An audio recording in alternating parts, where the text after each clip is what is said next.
My name is Vaibhav Gujar and I am going to teach you electricity today. Electricity बात तो करी थी हमने इसके बारे में, कुछ इस तरीके से हमने पोटेंशियल डिफरेंस को समझा था। प्रीवियस वीडियो देखना पड़ेगा उसके लिए। तो हमने प्रीवियस वीडियो में क्या देखा, इलेक्ट्रिक करंट के बारे में समझा, इलेक्ट्रिक पोटेंशियल के बारे में समझा, पोटेंशियल डिफरेंस के बारे में भी समझा। तो आज हम पढ़ने वाले हैं इलेक्ट्रिक सर्किट के बारे में। हाँ, बात करी थी इलेक्ट्रिक सर्किट के बारे में। क्या होता है, ऐसा पाथ, क्लोज पाथ हो जिसके अंदर करंट फ्लो करे, वो क्या होता है, इलेक्ट्रिक सर्किट। तो आज हम क्या देखने वाले हैं, मान लेते हैं इसके अंदर सेल भी है इलेक्ट्रिक सर्किट के अंदर, और सेल को बल्ब से कनेक्ट कर दिया है। तो बल्ब का कैसे डिनोट करेंगे हम इलेक्ट्रिक सर्किट में, कैसे उसको बनाएंगे, वो देखने वाले हैं आज हम। तो सबसे पहले हम देखते हैं सेल को कैसे डिनोट करा जाता है। सेल को कैसे डिनोट करा जाता है, सेल। हाँ जी, मैंने इलेक्ट्रिक सर्किट में सेल लगा दिया, तो उसको कैसे डिनोट करा जाएगा, कुछ इस तरीके से। ये क्या होगा, ये इसका पॉजिटिव टर्मिनल होता है, ये इसका पॉजिटिव टर्मिनल और ये इसका नेगेटिव टर्मिनल। तो मैंने क्या बताया था, ये एक बैटरी है, ये पोटेंशियल डिफरेंस जनरेट करती है, ये खुद पोटेंशियल डिफरेंस जनरेट कर रही है, उसकी वजह से करंट फ्लो हो रहा है। और करंट किसकी वजह से फ्लो हो रहा है, इलेक्ट्रॉन के फ्लो की वजह से। ये भी बताया था ना सारा।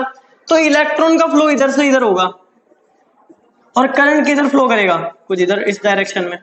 ये सारी बातें हमने प्रीवियस वीडियो में कर ली थी। और अब देख लेते हैं बैटरी का डिनोशन। बैटरी कैसे डिनोट होता है जी, बैटरी कुछ इस तरीके से होता है। अगर मैं 2-3 सेल एक साथ लगा दूं तो बैटरी बन जाएगी। तो 2-3 सेल लगा देता हूं मैं एक साथ, ये नेगेटिव पॉजिटिव बन गया, ये पॉजिटिव नेगेटिव, ये पॉजिटिव नेगेटिव। तो क्या हुआ, ये एक सेल हो गया, ये दूसरा सेल हो गया, ये तीसरा सेल हो गया। तो इसको पूरे को क्या बोल देंगे हम, बैटरी। और कुछ इस तरीके से हम इसको डिनोट करेंगे, ठीक है। यही positive negative positive negative, done. इसके बाद में हम देखते हैं बल्ब को कैसे डिनोट करा जाता है। बल्ब बी आ रहा है ना, बी को ही बना दो इधर, कैसे, कुछ इस तरीके से। थोड़ा अंदाजा लगाओ, ऐसे अगर मैं बनाऊंगा बी, ये भी बन गया, बस इस तरीके से डिनोट करना है इसको। ये भी बन गया इधर, ये भी कुछ बी की तरह लग रहा है ना, तो इसको ऐसे डिनोट करा जाएगा। फिर आगे हम देखें एम मीटर। एम मीटर क्या होता है जी, एम मीटर एक ऐसा इंस्ट्रूमेंट होता है जो करंट मेजर करेगा। करंट मेजर एम मीटर करता है। तो इसको हम ऐसे डिनोट कर देते हैं। इसका फर्स्ट वर्ड ले लो, इधर लगा दो, इसको बंद कर दो। ये इसका पॉजिटिव टर्मिनल, ये इसका नेगेटिव टर्मिनल। तो मान लेते हैं इसके अंदर करंट आई, फ्लो हो रहा है कुछ। तो क्या होगा, करंट आएगी, इसमें रीडिंग बता देगा क्या कितना करंट आ रहा है। मान लेते हैं 0.5 एम्पियर आ रहा है करंट, तो 0.5 एम्पियर इसमें रीडिंग बता देगा। तो ये डिनोशन होते हैं। और भी देखते हैं वोल्ट मीटर को कैसे डिनोट करते हैं जी। पहले इसको रब कर देते हैं। तो सेल को कुछ इस तरीके से, बैटरी को जिस तरीके से, और बल्ब को बी बनाना है, बस सीधा है, बी फॉर बॉल, ये यहाँ बना देते हैं।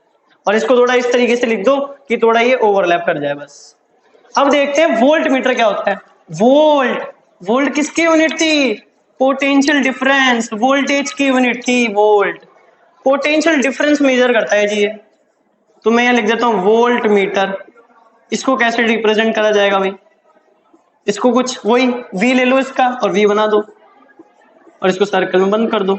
ये पॉजिटिव टर्मिनल, ये नेगेटिव टर्मिनल। और किसका देखना है जी, और भी देख लेते हैं। मान लेते हैं रेजिस्टेंस बना रहा हूं मैं, इसके बारे में आगे बात करेंगे, टेंशन नहीं लेने का। तो रेजिस्टेंस से मीनिंग के समझ में आ रहा है कि कुछ रजिस्ट कर रहा है ये। तो रेजिस्टेंस क्या होता है, जो करंट को रजिस्ट करे। मुझे कोई रजिस्ट कर रहा है, अगर मैं यहाँ चल रहा हूँ, ठीक है। अब मुझे आगे से कोई धक्का लगाएगा तो मैं आगे नहीं चल पाऊंगा। तो ऐसे क्या हो रहा है, हाँ जी, करंट फ्लो कर रहा है। तो रेजिस्टेंस क्या करेगा, उसके लिए रास्ता खराब बना देगा, रास्ते में कीचड़ लगा देगा, या फिर रास्ता खराब होगा, रोड ही नहीं बनी हुई होगी, तो चलने में दिक्कत आएगी उसको। तो क्या करेगा, रजिस्ट कर रहा है एक तरीके से। तो रेजिस्टेंस क्या होता है, जो करंट को रजिस्ट करता है। और आगे हम इसके बारे में और देखने वाले हैं। इसको कैसे रिप्रेजेंट करते हैं जी, कुछ ऐसे तरीके समझो, रास्ता खराब हो गया तो इसका मतलब क्या हुआ, कुछ इस तरीके से रिप्रेजेंट कर देते हैं।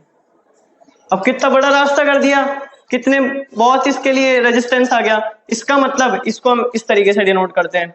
अगर वेरिएबल रेजिस्टेंस की मैं बात करूं, वेरिएबल रेजिस्टेंस की मैं बात करूं, तो इसको कुछ इस तरीके से डिनोट करते हैं, वेरिएबल रेजिस्टेंस। वेरिएबल से क्या समझ में आ रहा है, वेरिएबल मैथ्स में पढ़ा होगा ना, जो चेंज होता रहे। तो इधर क्या होता है, रेजिस्टेंस है ना, हम चेंज कर सकते हैं कुछ। एक ऐसा डिवाइस आता है वेरिएबल रेजिस्टेंस, इसको हम रियोस्टैट भी बोलते हैं। ऐसा डिवाइस होता है जिसमें हम पिन लगाकर इसको अरेंज कर सकते हैं, और इसके लिए हम कोई भी करंट को चेंज कर सकते हैं, कोई भी रेजिस्टेंस को चेंज कर देते हैं। आइए, तो मैं क्या लिख देता हूं इसको कुछ इस तरीके से, इसको बड़ा बना देते हैं थोड़ा, हाँ, और इधर क्या आ जाता है, एरो। ठीक है, ये होता है वेरिएबल रेजिस्टेंस का। और फिर अगर मैं पढ़ूं कि मुझे, मान लेते हैं वोल्ट मीटर हो गया हमारा, एमीटर हो गया, और सेल हो गया, बैटरी हो गया। सेल को कैसे डिनोट करा हमने, जैसे पॉजिटिव और नेगेटिव टर्मिनल बना दिया। तो अगर मैं वायर की बात करूं, वायर को ऐसे डिनोट कर रहे थे हम इतनी देर से। अगर मैं बोलता हूं मेरे पास दो वायर है, ठीक है, मान लेते हैं एक वायर है मेरे पास, तो क्या हो रहा है, एक और वायर ले लेंगे, पहले इससे देख लेते हैं एक बार। ये एक वायर है मेरे पास, तो क्या हो रहा है, अगर इसके एक पैरेलल में एक और वायर लगा दूं, ये एक वायर है, इसके पैरेलल में एक और लगा दूं, ज्वाइन नहीं करना मेरे को, पैरेलल में लगा रहा हूं उसको, अड़ा नहीं रहा मैं उसको, कनेक्शन नहीं बैठा रहा, ओनली पैरेलल में लगा देता हूं। तो इसका वायर कैसे बन जाएगा जी, कुछ इस तरीके से बन जाएगा। देखो, एक वायर ये रहा, इसके ऊपर एक और वायर बन जाएगा कुछ इस तरीके से। इसका मतलब रास्ता क्लियर है, तो इसको हम क्या बोल देंगे जी, मैं ऐसे बोल सकता हूँ क्या, wire crossing without join, crossing without joining, ये इसका डिनोशन हो गया। और आगे हम देखते जाएंगे जब भी इलेक्ट्रिक सर्किट पढ़ते रहेंगे। अगर मैं वायर को ज्वाइन कर देता हूं, इसका मतलब कनेक्शन कर रहा हूं मैं, कुछ कनेक्शन बिठा रहा हूं उनके अंदर, तो क्या हो जाएगा, वायर ज्वाइंट बोल देंगे उसको। तो उसको कैसे कनेक्ट कर देंगे हम, जिस तरीके से, देखो इसको थोड़ा इस साइड बनाते हैं, और ये कनेक्ट हो गया वायर, डन। और आगे आते जाएंगे हम और देखते जाएंगे, इसको लिख लो एक बार। तो ये सारी चीजें हमने पढ़ ली है। अब हमें पढ़ना है यार ये इलेक्ट्रिक सर्किट कैसे बनेगा, क्या होता है इसके अंदर, वो सारी चीजें देखते हैं हम। तो बल्ब को कैसे डिनोट करना है, बल्ब का भी उठा लो, उल्टा कर दो उसको, बस इतना ही करना है। अब हम देखने वाले हैं इलेक्ट्रिक सर्किट। इलेक्ट्रिक सर्किट जी ऐसे बनेगा, क्या बताओ। अगर मान लेते हैं मुझे सेल लगाना है, अब हाँ, सेल का कैसे, ऐसे, सेल को ऐसे करूंगा मैं डिनोट, इसमें बल्ब लगाना है, बल्ब लगाना है, ये लगा दिया बल्ब, उल्टा भी। और अगर मुझे इसमें एमीटर लगाना है, एमीटर यानी जो करंट को मेजर करे, वो लग गया ऐसे, और ये हमारा सर्किट बन गया। अब क्या होगा, मैंने बताया था इधर नेगेटिव टर्मिनल होता है, इधर पॉजिटिव टर्मिनल होता है। तो अब क्या सिस्टम चलेगा इसमें, मैंने बताया था कि ये इलेक्ट्रॉन फ्लो करेगा, ये इलेक्ट्रॉन फ्लो हो रहा है, इलेक्ट्रॉन का जहां फ्लो है उसके अपोजिट में करंट का फ्लो हो जाएगा। इसका मतलब करंट कहां से कहां फ्लो करेगा, यहां से यहां, ये करंट जा रहा, ये करंट जा रहा, इसका मतलब बल्ब को करंट कुछ इस डायरेक्शन में मिलेगा। तो इसके बारे में और स्टडी करने वाले हैं हम कि ये जो पोटेंशियल डिफरेंस बढ़ाने से ये करंट कैसे आ रहा है, या मैं बैटरी के अंदर पोटेंशियल डिफरेंस बढ़ा रहा हूं और ये करंट बढ़ रहा है। इसका मतलब क्या हुआ जी, देखो अगर मैं पोटेंशियल डिफरेंस बढ़ाऊंगा, पोटेंशियल डिफरेंस बढ़ा रहा हूं, V बढ़ा रहा हूं, इसका मतलब मैं V बढ़ा रहा हूं तो I करंट बढ़ रहा है, V बढ़ा रहा हूं तो I करंट बढ़ रहा है। तो इसी को एक लॉ में स्टेट करा गया है जिसका नाम है ओम्स लॉ। ओम नमः शिवाय नहीं, ओम्स लॉ, ठीक है, OHM, ओम्स लॉ। तो हम देखते हैं एक बार इसको मिटाकर। इलेक्ट्रिक सर्किट समझ में आ गया, क्लोज पाथ जिसमें करंट फ्लो करता जाए। अब ओम्स लॉ की बात करते हैं जी। ओम्स लॉ क्या होता है, ओम्स लॉ देख लेते हैं, आ जाइए। ये एक साइंटिस्ट है ओम, इन्होंने ये लॉ बताया था जी। इन्होंने क्या करा, देखो अपन तो इसको बिल्कुल प्रैक्टिकल लैंग्वेज में समझते हैं। मान लेते हैं मेरे पास एक ये दोनों बैटरी हैं, ठीक है, एक तो ये बड़ी सी मोटी सी बिल्कुल तंदुरुस्त सी, और एक है बिल्कुल पतली वाली, ठीक है। अब मैं क्या कर रहा हूं, अब इस बैटरी को मैं, ये वायर है मेरे पास, ठीक है, क्या करूंगा, ये पॉजिटिव टर्मिनल, ये नेगेटिव टर्मिनल, हाँ जी, कनेक्ट कर दिया मैंने। अब ये क्या बन गया मेरे पास, क्लोज पाथ बन गया ना, ये क्लोज पाथ बन गया, इसके अंदर करंट फ्लो हो रहा होगा, ये क्या बन गया, इलेक्ट्रिक सर्किट। तो उसने क्या करा साइंटिस्ट ने, एक बार है ना कम वोल्टेज की बैटरी लगाई, अभी कम वोल्ट की होगी ना उसके बराबर, दूसरी वाली बैटरी के बराबर, तो इसके अंदर जो करंट फ्लो करेगा उसने डिनोट करके यहां पास में रख लिया। अब उसने क्या करा, इसका करंट कैलकुलेट कर लिया एमीटर से, एमीटर लगाया और करंट कैलकुलेट कर लिया। एमीटर एक ऐसा डिवाइस होता है जो करंट कैलकुलेट करता है। तो उसने करंट कैलकुलेट करा, जी भाई इतना आ रहा है करंट। फिर उसने क्या करा, बाहुबली को बुलाया, बाहुबली आ जाओ। इसने बुलाया और फिर क्या करा, इसको करंट देखा एमीटर लगा के, और भाई इसमें तो करंट बहुत ज्यादा आ रहा है, इसमें करंट ज्यादा आ रहा है। तो उसको ये तो पता चल गया था जैसे ही पोटेंशियल डिफरेंस में बढ़ा रहा हूं, जैसे ही मैं वोल्टेज बढ़ा रहा हूं, करंट बढ़ रहा है। ओ वाह भाई, ये कैसा फिनोमेना हो गया? तो इसका मतलब उसके एक रिलेशन बन गया। जैसे मैं पोटेंशियल डिफरेंस बढ़ाऊंगा, करंट बढ़ते जाएगा, पोटेंशियल डिफरेंस बढ़ाऊंगा, करंट बढ़ते जाएगा। इससे एक फिनोमेना बता दिया ओम्स लॉ ने कि जो करंट होता है वो directly proportional to potential difference between two ends. जो भी दो एंड्स है उसके बीच में जो पोटेंशियल डिफरेंस होगा उसके डायरेक्टली प्रोपोर्शनल होगा। तो इसका स्टेटमेंट लिखते हैं और आगे समझते हैं। तो मैं क्या लिख दूं according to Ohm's law? Ohm's law ने क्या बोला था जी? एक बार इसको चेंज कर लेते हैं। ओम्स लॉ ने ये बोला था अकॉर्डिंग टू ओम्स लॉ कि जो करंट है, जो करंट फ्लो कर रहा है दो एंड के बीच में, वो पोटेंशियल डिफरेंस के डायरेक्टली प्रोपोर्शनल होगा। और इसको एनसीईआरटी ने क्या करा, जो V है, जो पोटेंशियल डिफरेंस है, उसको करंट के डायरेक्टली प्रोपोर्शनल कर दिया। तो ये हम रिलेशन देखने वाले हैं, but NCERT is our god, तो उसकी रिलेशन मानेंगे हम अभी। तो स्टेटमेंट में तो क्या लिखेंगे हम अकॉर्डिंग टू ओम्स लॉ? क्या लिख देंगे? Current is directly proportional to, current is directly proportional. अभी डायरेक्टली प्रोपोर्शनल क्या होता है जी, वो भी देख लेंगे अभी। Current is directly proportional to, किसके डायरेक्टली प्रोपोर्शनल होगा जी? जैसे ही मैं वोल्टेज यानी पोटेंशियल डिफरेंस बढ़ाऊंगा, potential difference between two ends, दो एंड्स के बीच में पोटेंशियल डिफरेंस लिख देता हूं मैं, between two ends of a wire. Wire के दो एंड्स के जो पोटेंशियल डिफरेंस आ रहे हैं वो क्या हो जाएगा? डायरेक्टली प्रोपोर्शनल टू आई। इसका मतलब क्या समझ में आया मुझे? टू एंड्स ऑफ वायर भी लिख देते हैं। और उसने क्या बोला जी, ये जो मैंने सारी कंडीशन देखी है वो एक सेम टेम्परेचर पर थी। अभी जैसे मैं यहाँ बैठा हूँ, यहाँ खड़ा हूँ, इसका मतलब क्या हुआ? यहाँ सेम टेम्परेचर रहना चाहिए। रूम टेम्परेचर क्या होता है? 23 डिग्री 25 डिग्री अप्रोक्सिमेटली सेम रहता है। तो उसने क्या करा, सेम टेम्परेचर पर इसको ऑब्जर्व करके देखा। ऐसा नहीं होना चाहिए अभी मैंने यहाँ ऑब्जर्व कर लिया, अब मैं बाहर जाके धूप में जाके ऑब्जर्व कर रहा हूँ, ऐसा नहीं होना चाहिए। सेम टेम्परेचर रहना चाहिए। इसका मतलब क्या हुआ? इसने एक कंडीशन भी ली, अंडर सेम टेम्परेचर। भाई टेम्परेचर सेम रहना चाहिए, तब जाके ये लॉ वैलिड है। टेम्परेचर इतना समझ में आया क्या? बताओ क्या करा, एक बार वापस रिपीट करते हैं। मैंने सबसे पहले ली छोटी वाली बैटरी, ये जो पतली सी है, बिल्कुल खाती पीती नहीं है, वो वाली बैटरी ले लेते हैं एक बार। इसको ले लिया, कनेक्ट कर दिया। अब इसमें मैंने क्या देखा, इसका वोल्टेज कम है, इसका पोटेंशियल डिफरेंस कम है, ये करंट कुछ फ्लो कराएगी। मैंने एमीटर से ऑब्जर्व कर लिया, ठीक है। अब मैंने क्या करा, दूसरी बैटरी ले ली, ये आ जा भाई तंदुरुस्त वाली, देख लो कितनी तंदुरुस्त है, खाती पीती है, मेरी तरह नहीं है, बिल्कुल पतली सी, ठीक है। इसमें वो ऑब्जर्व करके देखा तो क्या हो रहा है, जैसे वोल्ट उसने क्या देखा, इसमें जो वोल्टेज है वो कम है, इसमें ज्यादा है। तो क्या हुआ, जैसे वोल्टेज बढ़ाया, जैसे पोटेंशियल डिफरेंस बढ़ाया, ये भी बढ़ गया, करंट भी बढ़ रहा है। तो उसने क्या ऑब्जर्व करा जी, अब देखो इसमें थोड़ा क्या है, एक्सेप्शन केस लगता है। अब क्या होता है, current is directly proportional. Directly proportional का मीनिंग होता है कि मैं इस पे डिपेंडेंट हूं, करंट पोटेंशियल डिफरेंस पे डिपेंडेंट है। जैसे कि अगर घर में नहीं होता कि रिश्ते में, अगर जैसे भाई बहन का क्या होता है, बहन को डांट पिटती है, भाई को ऑब्वियसली पिटने वाली है। तो क्या होता है, जैसे ही बहन को डांट पिटी, भाई को भी पिटने वाली है। अगर जैसे ही पोटेंशियल डिफरेंस बढ़ा तो करंट भी बढ़ेगा। इन दोनों में रिलेशन है, ये डिपेंडेंस का रिलेशन है ये।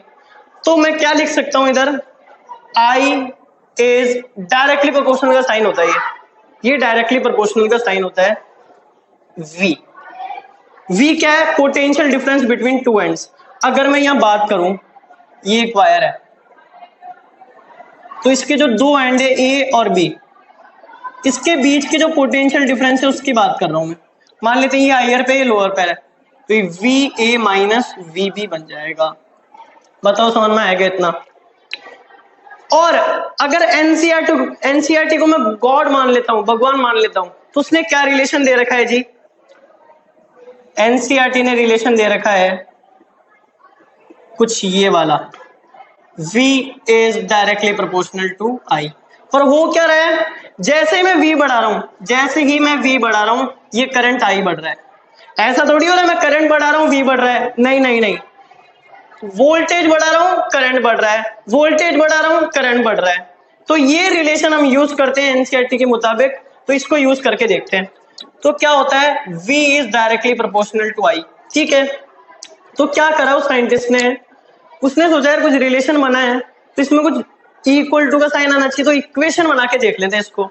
इक्वेशन बनाने के लिए उसने क्या करा, इक्वल टू का साइन लगा दिया और क्या करा, एक कांस्टेंट आर लगा दिया इसमें। जब भी डायरेक्टली प्रोपोर्शनल से इक्वल टू का साइन लगता है तो एक कांस्टेंट आता है और उस कांस्टेंट को इसने बोला कैपिटल आर। तो ये जो कांस्टेंट है, ये जो कांस्टेंट है ये है कैपिटल आर और इसको हम बोलते हैं, क्या बोलते हैं जी, रेजिस्टेंस। बात कर रहे थे ना अभी रेजिस्टेंस की, पाथ कैसा बना देता है, रजिस्ट कर देता है पाथ को। यहाँ इलेक्ट्रॉन फ्लो हो रहा है तो रास्ता खराब कर देगा जिससे इलेक्ट्रॉन फ्लो नहीं हो पाए। इलेक्ट्रॉन फ्लो नहीं हो पाएगा तो इसका मतलब रेजिस्टेंस है, कुछ रजिस्ट कर रहा है मुझे। जैसे मैं यहाँ चल रहा हूं, मैं इलेक्ट्रॉन हूं, ऐसे मानो मैं इलेक्ट्रॉन यहाँ चलते जा रहा हूं, अब आगे से अगर मुझे किसी ने धक्का लगाया तो मेरी स्पीड कम हो जाएगी, मैं उसके अंदर फ्लो नहीं कर पाऊंगा। तो ये होता है रेजिस्टेंस। तो रेजिस्टेंस क्या करता है, अगर मान लेते हैं मेरे पास ये वायर है, ये वायर है, इसका एक अलग रेजिस्टेंस होगा, इसका अलग रेजिस्टेंस होगा और ये अलग रेजिस्ट करेगा। दूसरा वायर है, उसका अलग रेजिस्टेंस होगा, वो अलग रेजिस्ट करेगा। तो ये होता है रेजिस्टेंस कांस्टेंट। ये किस पे डिपेंड करता है, वो सारी चीजें हम देखेंगे, वो देखने वाले हैं सारी चीजें। ये हम यहाँ कांस्टेंट यूज करते हैं रेजिस्टेंस, इसको डिनोट करा जाता है कैपिटल आर से। और इसकी जो यूनिट होती है वो किसके नाम से होती है, अपने जो साइंटिस्ट हैं ओम। और इसको हम डिनोट कैसे करते हैं, कुछ इस तरीके से। वो हेडफोन नहीं होते क्या कान में लगाने वाले, कुछ इस तरीके से डिनोट करते हैं इसको। अब इतना क्या समझा वो देखते हैं ओम्स लॉ में। ओम्स लॉ की डेफिनेशन ऐसे होनी चाहिए, according to Ohm's law current is directly proportional to potential difference between two points under same temperature, ऐसे लाइन होनी चाहिए। ओम्स लॉ क्या बोला जी, पोटेंशियल डिफरेंस बढ़ाया करंट बढ़ेगा, बिल्कुल बिल्कुल बढ़ेगा। दूसरा लिया बढ़ा के और बढ़ेगा और बढ़ेगा। तो क्या हो रहा है, जो V है वो डायरेक्टली प्रोपोर्शनल टू I है, इसको हटा के हमने एक कांस्टेंट लगाया और यहाँ एक कांस्टेंट आया R, जिसको बोलते हैं रेजिस्टेंस, और इसकी यूनिट क्या होती है ओम। इतना हमने समझा। और यहाँ वोल्टेज की यूनिट क्या हो जाएगी V यानी वोल्ट्स, और इसकी एम्पेयर, इतना हमें पता है। और अगर हम देखे जाएं इधर ओम्स लॉ क्या बताना चाह रहा है हमें, अगर मैं V और I का ग्राफ बनाऊंगा, मान लेते हैं मैं ऐसे लिख रहा हूं y इज इक्वल्स टू 1 या फिर 10x लिख देते हैं एक बार, इसका ग्राफ बनाऊंगा अगर मैं, तो क्या होगा, एक बार इसको मिटाते हैं हम फिर देखते हैं इसको एक बार। अगर मैं इसका ग्राफ बनाना चाहूंगा, ये लिख लिया ना एक बार, इतना लिख लो, लिख लिया, ठीक है। अब अगर मैं y is equals to 10x का ग्राफ बनाना चाहता हूं, एक बार इसे ना इक्वेशन को भी इधर लिख देते हैं ओम्स लॉ वाली को। तो रेजिस्टेंस की यूनिट क्या हुई, ओम भूर्भुवस्वः, ये वाली यूनिट हो गई OHM ओम। तो हमने क्या क्या पढ़ लिया, V is equals to IR और R क्या होता है इधर रेजिस्टेंस, जिसकी यूनिट क्या होती है ओम। ओम ठीक है, ओम इसकी यूनिट होती है। इतना हमने पढ़ लिया है। अब अगर मैं बोल रहा हूं y is equals to 10x का ग्राफ बनाना है, मेरे को पढ़ रखा होगा छोटी क्लास में, एक बार फिर भी बना के देखते हैं। अगर मैं x की जगह 1 रख रहा हूं, x की जगह 1 रख रहा हूं, तो y क्या आ रहा है जी, y आ रहा है 10, ठीक है। x की जगह 2 रख रहा हूं तो y क्या आ रहा है 20, x की जगह 3 रख रहा हूं तो y क्या आ रहा है 30। इसका एक बार ग्राफ बना के देखते हैं।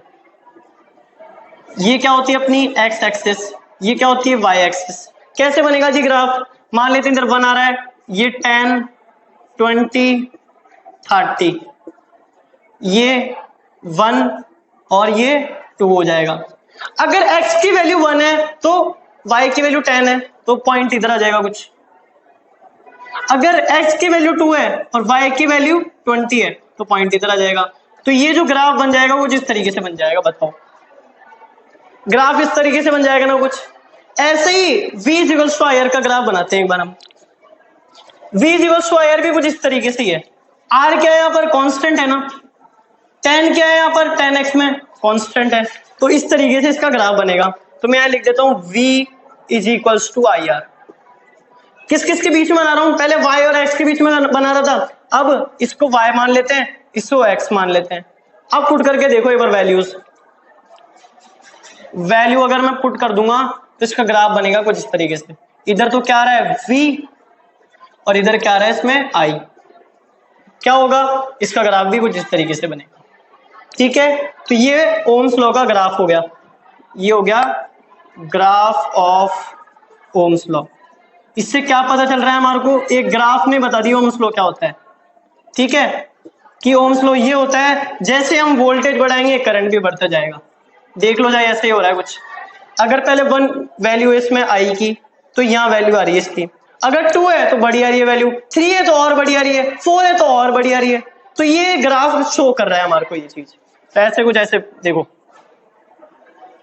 अगर 1 वैल्यू है तो ये वैल्यू आ रही है। अगर मैं वैल्यू बढ़ा दूंगा, यहां वैल्यू आ रही है तो ये वैल्यू आ जाएगी। अगर और बढ़ा दूंगा,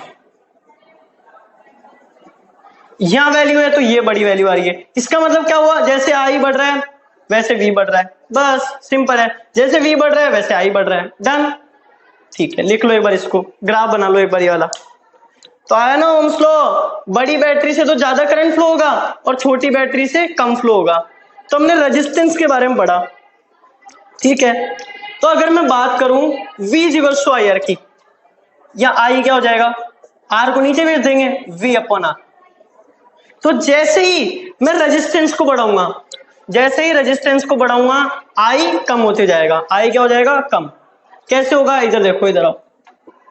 अगर मैं लिख रहा हूं y इज इक्वल्स टू 1/2, 1/3, 1/4, क्या करा मैंने, ये जो नीचे वाली चीज इसको बढ़ाते जा रहा हूं मैं।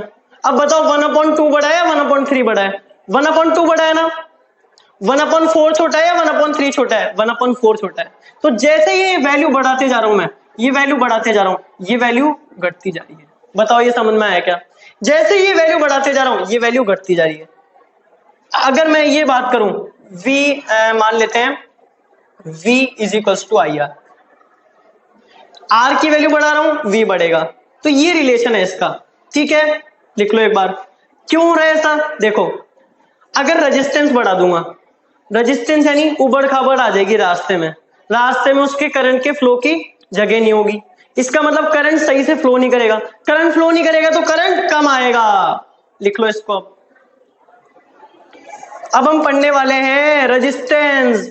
ये रेजिस्टेंस क्या होता है जी, ये किस किस पे डिपेंडेंस रखता है, वायर पे रखता है, क्या करता है, वो देखने वाले हैं हम। ओम्स लॉ समझ में आया क्या, बताओ एक बार, बढ़िया से समझ में आया ना। देखो समझ में आता है ना, और इतनी मेहनत कर रहे हैं, अगर आपको लग रहा है कि अच्छा पढ़ा रहे हैं तो प्लीज आप लाइक भी करा करो वीडियो को। अगर अच्छा लग रहा है तो लाइक करो, अगर कुछ इंप्रूवमेंट करना है मुझे तो उसके लिए आप बिल्कुल कमेंट करिए। ठीक है, जो आपको सजेशन देना वो कमेंट में दीजिए आप। ठीक है, अब बढ़ते हैं हम फैक्टर्स अफेक्टिंग रेजिस्टेंस। ठीक है, ये कौन कौन से फैक्टर्स अफेक्ट करते हैं रेजिस्टेंस को। अगर मैं आपसे पूछूं कपड़े सुखाने में कौन कौन से फैक्टर अफेक्ट करते हैं, वो बताते हैं मेरे को। फैक्टर्स अफेक्टिंग रेजिस्टेंस, यार रेजिस्टेंस को कौन कौन से फैक्टर अफेक्ट करेंगे बताइए। रेजिस्टेंस, ठीक है, ये मतलब क्या हुआ वो समझते हैं सबसे पहले। अब मैं ये पूछना चाह रहा हूं, अगर आपको कपड़ा सुखाना है, ठीक है, कपड़ा सुखाने जाते हो घर पे, ठीक है, कौन कौन से फैक्टर अफेक्ट करेंगे उसको। अगर धूप ज्यादा आएगी कपड़े सही से सूख जाएंगे, बिल्कुल सूख जाएंगे। अगर कपड़े को निचोड़ा ही नहीं आपने, उसको ऐसे ही रख दिया, तो कपड़े बहुत टाइम बाद सूखेंगे। अगर कपड़े को फैला के नहीं रखा तो बहुत टाइम बाद सूखेंगे। इसका मतलब ये इसके फैक्टर हो गए। कौन कौन से फैक्टर इसको अफेक्ट करेंगे, इसको चेंज कर देंगे, टाइम ज्यादा लेंगे, ये देखने वाले आज कि रेजिस्टेंस किस फैक्टर पे डिपेंड करेगा, कि एरिया पे डिपेंड करेगा, लेंथ पे डिपेंड करेगा, कैसे डिपेंड करेगा। तो अगर मैं वापस वही वायर लेना है अपन को, तो एक ही वायर पड़ा है इसको, ठीक है, मान लेते हैं ये वायर ले रहा हूं मैं। अब वायर को मैं जूम करके देख रहा हूं ऐसे, ठीक है, मुझे क्या दिखेगा जी, एक सर्कल दिखेगा। क्या दिखेगा, एक सर्कल दिखेगा, बड़ा छोटा सर्कल है पर दिखेगा कुछ। और इस सर्कल में क्या होगा, इलेक्ट्रॉन जाएगा। कैसे जाएगा, ऐसे इलेक्ट्रॉन जा रहा है इसमें ऐसे, इस सर्कल में, यानी ये पूरा वायर है, ऐसे पूरा वायर है, ये पीछे से ये एक वायर है, इसके अंदर इलेक्ट्रॉन जाएगा। इलेक्ट्रॉन कुछ ऐसे जाएगा, ये इलेक्ट्रॉन चल गया, इससे क्या होगा, करंट फ्लो होगा। अब ये किस किस पे डिपेंड करता है वो देखते हैं सबसे पहले। अगर मैं बात करूं, मेरे पास एक वायर है इतनी बड़ी लेंथ का, ठीक है, इतना बड़ा वायर है मेरे पास। अब मैं बोलूं मैं इससे और बड़ा ले रहा हूं, डबल बड़ा ले रहा हूं इससे। मान लेते हैं ये एक वायर है मेरे पास, ये छोटा हो गया, ठीक है, ये वायर है, ये छोटी लेंथ का है। अब मैं अगर इसको बड़ा कर दूं, ऐसे कुछ ऐसे बड़ा हो गया अभी, तो ये रेजिस्टेंस को अफेक्ट करेगा कि नहीं करेगा, ये पूछना है मेरे को। अब रेजिस्टेंस किस पे डिपेंड करता है? लेंथ पे। ये समझने वाली बात है। तो इसका पहला पॉइंट डालते हैं, लेंथ ऑफ वायर। इसको मिटा देते हैं एक बार। फर्स्ट अफेक्टिंग क्या डालेंगे? फर्स्ट फैक्टर क्या डालेंगे? Length of wire. कि वायर की कितनी लेंथ है जी, वायर की कितनी लेंथ है वो देखना है हमें। अब आओ, अगर इतना सा वायर है, इसके अंदर कुछ इलेक्ट्रॉन फ्लो हो रहा है, ठीक है। अब इलेक्ट्रॉन क्या होगा, यहां से आएगा और ये आया आया जल्दी से निकल गया, ठीक है। अब मैं वायर को बड़ा करता हूं, समझने की कोशिश करना। अभी थोड़ा स्टिल नहीं रहेगा, वायर इधर उधर भगेगा। और भग मत भाई। अब इलेक्ट्रॉन क्या होगा, इधर से आएगा आएगा ऐसे। अब टाइम ज्यादा लेगा क्या बताओ? अगर मैं आपसे पूछ रहा हूं, मैं यहां से यहां तक कवर कर रहा हूं एक डिस्टेंस, और एक यहां से मैं बाहर तक जा रहा हूं, तो कितना टाइम लूंगा मैं? बाहर जाने में ज्यादा टाइम लूंगा ना मैं। तो इलेक्ट्रॉन की अगर स्पीड सेम है, अगर इलेक्ट्रॉन एक सेम स्पीड से चल रहा है और जो कि सेम है, तो इसमें जो लेंथ जो कम है उसमें जल्दी से फ्लो करके बाहर निकल जाएगा, या फिर उस सर्किट में रह जाएगा और जल्दी से फ्लो हो जाएगा और बैटरी के पास चल जाएगा। तो इलेक्ट्रॉन को इजी पाथ मिलेगा ना, लेंथ कम होगी तो। इसका मतलब जल्दी फ्लो होगा अगर करंट, तो करंट को रेजिस्टेंस डिपेंड करेगा। इसका मतलब जो रेजिस्टेंस है वो क्या करेगा, resistance is directly proportional to length. क्या हुआ इसका मतलब, जैसे ही लेंथ बढ़ाई, जैसे ही लेंथ बढ़ाई मैंने, वो रेजिस्टेंस बढ़ गया। रेजिस्टेंस बढ़ गया, इसका मतलब क्या हुआ, करंट को ज्यादा टाइम लगेगा। अब बताइए इतना समझ में आएगा? कैसे समझाया, वापस समझते हैं एक बार। इतना सा वायर है, करंट आएगा जल्दी से निकल जाएगा। छोटा वायर है, अब इसको बड़ा कर दूं मैं, लेंथ बढ़ा दूं। अगर लेंथ बढ़ा रहा हूं, करंट को ज्यादा टाइम लगेगा। करंट को ज्यादा टाइम लगेगा तो रेजिस्टेंस कम होगा। रेजिस्टेंस कम होगा तो ये रिलेशन बन जाएगा, लेंथ बढ़ा रहा हूं रेजिस्टेंस बढ़ रही है। बढ़िया समझ में आया ना? अब देखते हैं इसका बेनिफिट क्या है। अब अगर आगे मैं एरिया ऑफ क्रॉस सेक्शन की बात करूं, इसको लिखेंगे एक बार या फिर ऐसे लिख दें, तो मैं यहाँ क्या लिख सकता हूं, resistance is directly proportional to length. Length के डायरेक्टली प्रोपोर्शनल हो जाएगा रेजिस्टेंस। इसका मतलब जैसे मैं लेंथ बढ़ाऊंगा रेजिस्टेंस बढ़ता जाएगा, proportional to length of wire. जितना बड़ा वायर होगा करंट को ज्यादा समय लगेगा। करंट को ज्यादा समय लग रहा है यानी रेजिस्टेंस बढ़ रहा है, करंट के लिए रेजिस्टेंस बढ़ रहा है, इसका मतलब लेंथ बढ़ते ही रेजिस्टेंस बढ़ने वाला है। तो ये लिख लो फर्स्ट वाला। एरिया ऑफ क्रॉस सेक्शन की बात करते हैं हम। क्रॉस सेक्शन क्या होता है जी, अगर मैं किसी को हॉरिजॉन्टली देख रहा हूं, वो क्रॉस सेक्शन हो गया जी। देखिए इधर एक बार, अगर मान लेते हैं ये वायर है, ठीक है, मोटा वायर है, ठीक है। अब मैं इस वायर को इधर से देख रहा हूं, क्या दिखेगा मेरे को, सर्कल दिखेगा ना एक। ये होता है इसका एरिया ऑफ क्रॉस सेक्शन। ये इसका क्रॉस सेक्शनल पार्ट है। जैसे आपकी तरह मैं भी देख रहा हूं इसको, हाँ मुझे सर्कल दिख रहा है, इसके अंदर इलेक्ट्रॉन जा रहा है तब जाके करंट फ्लो हो रहा है, इस वायर के अंदर इलेक्ट्रॉन जा रहा है तब जाके करंट फ्लो हो रहा है। तो क्या होगा, मान लेते हैं मैं आपसे बोल रहा हूं, आप एक कमरे में जा रहे हैं, बहुत सारी भीड़ जा रही है कमरे में, ठीक है। उस कमरे का गेट बहुत छोटा है, ठीक है, बहुत छोटा गेट है, बड़ा इतना सा गेट है बस। तो भीड़ क्या होगी, अरे भाई धक्का मुक्की करके भगेंगे इधर उधर, कभी इधर, अरे भैया हटो ऐसे करेंगे ना।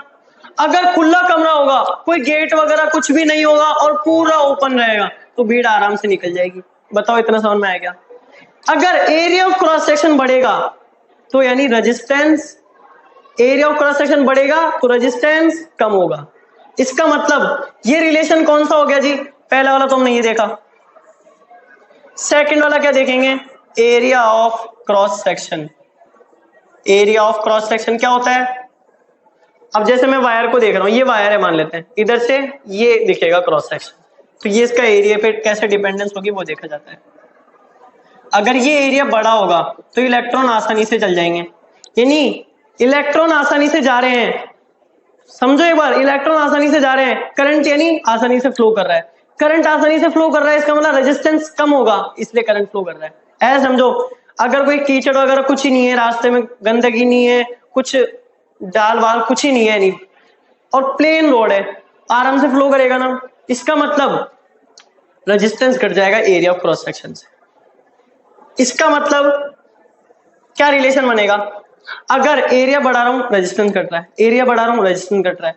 ये वाला केस बताया था, अब याद आ रहा है, 1/2, 1/3, 1/4, ये केस बताया था ना।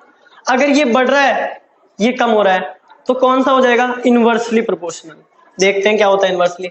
ये क्या है, डायरेक्टली प्रोपोर्शनल, ये क्या हो जाएगा, इनवर्सली प्रोपोर्शनल टू एरिया। आई बात समझ में, बताओ। इनवर्सली यानी अगर जैसे एरिया बढ़ेगा रेजिस्टेंस घटेगा। अगर गेट छोटा सा है तो भीड़ भाड़ी बढ़ जाएगी और लोग बाग आ नहीं पाएंगे। अगर खुला है बिल्कुल आराम से भीड़ जाता है, आराम से चल जाएंगे गैप बनाकर।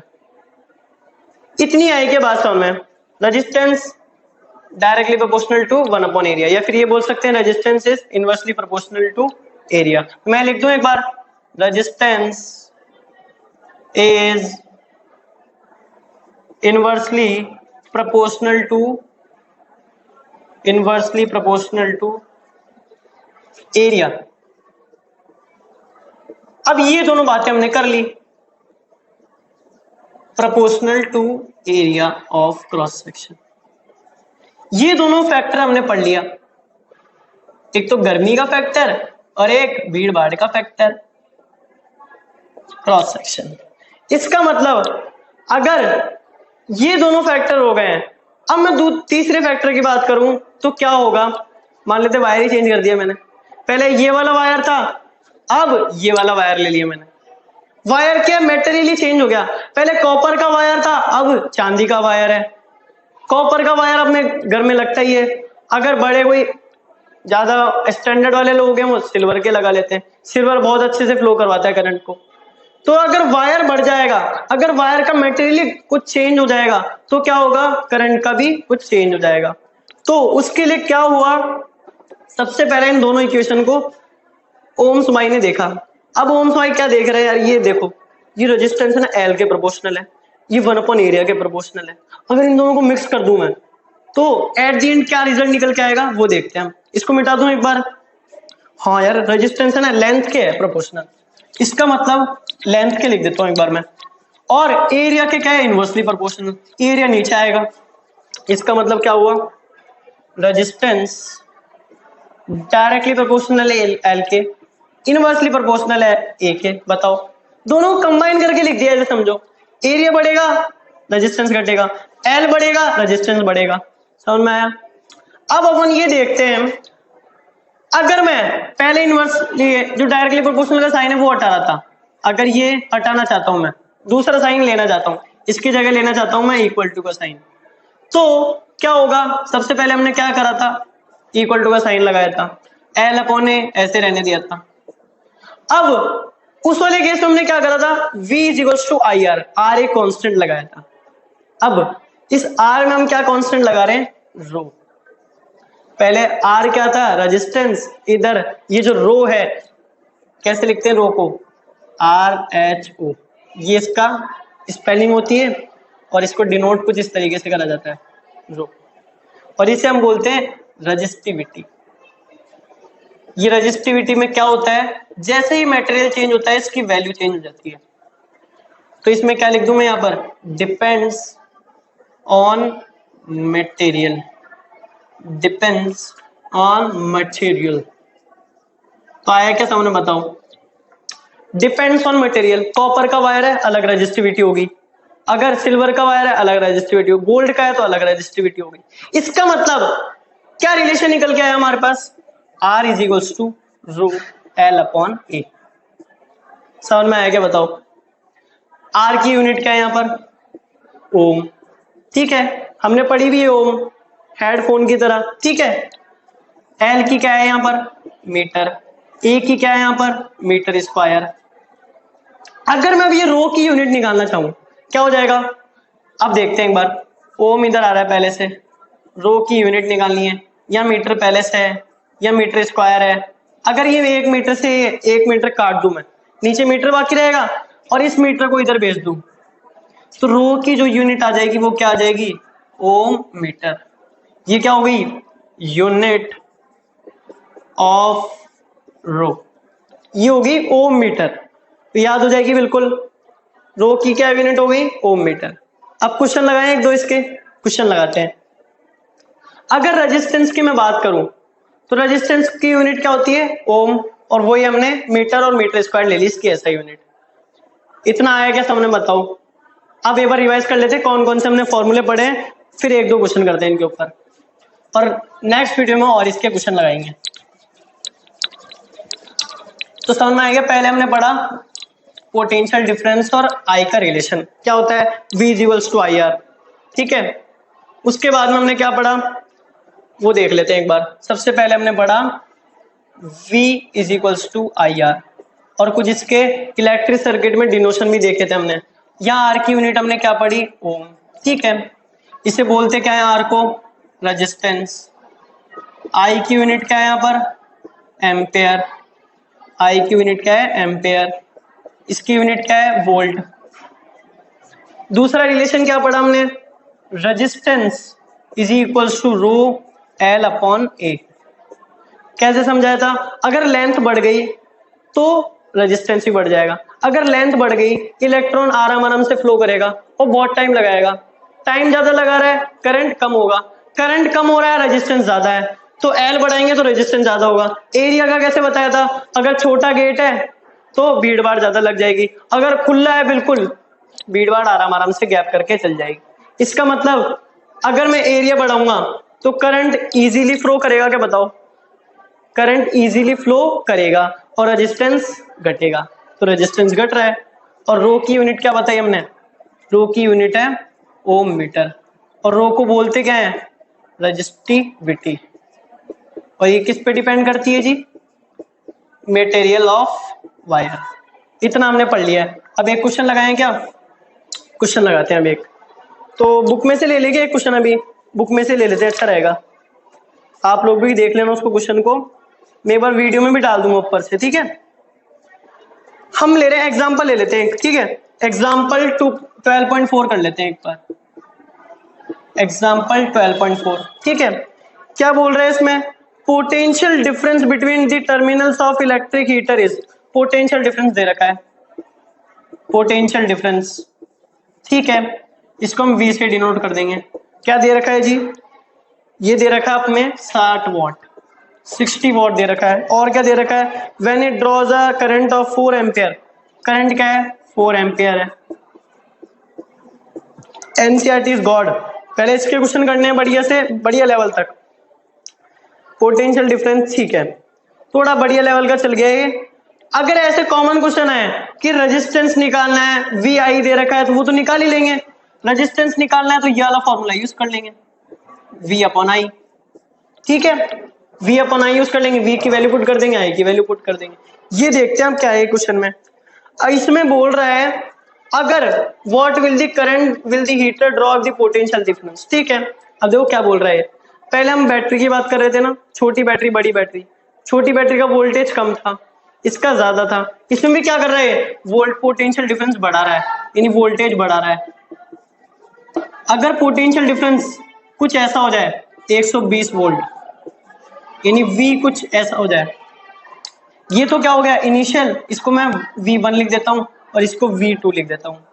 अब इसमें कैसे करेंगे जी? क्या निकालना है हमें? इसमें हमें निकालना है करंट कितना ड्रॉ करेगा ये। कैसे निकाल सकते हैं? अब देखो एक चीज दिमाग में आ रही है क्या? इस रिलेशन को लेता हूं मैं एक बार, V1 और I1 वाला। कैसे लिखेंगे V1 I1? अब रिलेशन लिख देते हैं इन दोनों का। V1 is equals to I1 R। बताओ ऐसा ये क्या? V1 is equals to I1 R। इसका मतलब क्या हुआ? V1 हमारे पास है, I1 हमारे पास है, यहां से हम क्या निकाल सकते हैं? R निकाल सकते हैं। अब एक चीज समझो, रेजिस्टेंस वो सेम ही रहेगा ना, मटेरियल सेम है, वो इलेक्ट्रिक हीटर ही है, हीटर कोई बदला नहीं है, तो रेजिस्टेंस सेम रहेगा। क्या बताओ? रेजिस्टेंस बिल्कुल सेम है ना, यानी जो आर की वैल्यू है वो सेम आएगी ना दोनों के लिए। इसका मतलब आर की वैल्यू निकाल सकते हैं हम इधर से। आर की वैल्यू निकाली जाए तो क्या आ जाएगी? यहां से 1 और 5, ये क्या हो जाएगा? यूनिट ओम।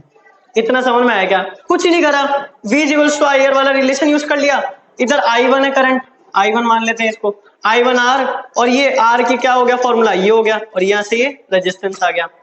अब रेजिस्टेंस तो इसमें भी सेम रहेगा ना इस वाले केस में, पोटेंशियल डिफरेंस बढ़ा रहा है बस इसमें। अब पूछा है करंट कितना फ्लो होगा, बड़ी बैटरी ले लिया बस।